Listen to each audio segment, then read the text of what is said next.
Hannah అనే ఒక స్త్రీ ఉంది. ఆమెకి పిల్లలు లేరు.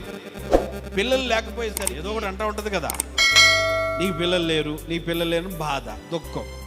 అయితే ఈమె పిల్లలు లేరు అన్నంత కాలము ఏం బాధ, సూటిపోటు మాటలు ఎక్కువైపోయినాయి, దుఃఖం ఎక్కువైపోయింది. తట్టుకోలేక ప్రతి సంవత్సరం మందిరానికి వెళ్ళేది, కానీ ఎప్పుడు మందిరంలో అడుగు పెట్టలే. ఏదో అందరూ వెళ్తున్నారు, మేము కూడా వెళ్తున్నాం అని తిరణాలకు వెళ్ళినట్లుగా వెళ్ళేదే కానీ మందిరం లోపల అడుగు పెట్టలే. ఎప్పుడైతే ఆమె బాధ, ఆమె సూటిపోటి మాటలు ఎక్కువైపోయినాయో డైరెక్ట్ సిలోహు మందిరంలోకి వెళ్ళిపోయింది. హల్లెలూయా.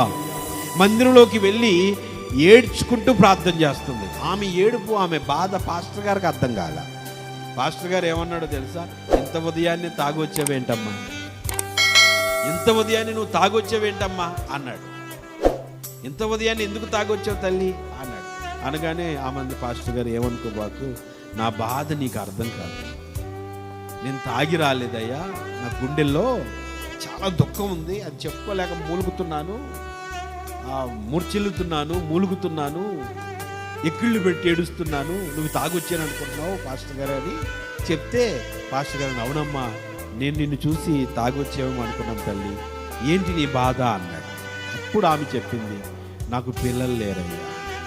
మరి నువ్వేం చేస్తావు అంటే, నాకు దేవుడు ఈ నిందను తొలగించి ఒక్క మగ పిల్లోడిని ఇస్తే వాడిని మరలా తీసుకొచ్చి నీ మందిరంలో పెట్టేస్తాను, హల్లెలూయా అని చెప్పింది.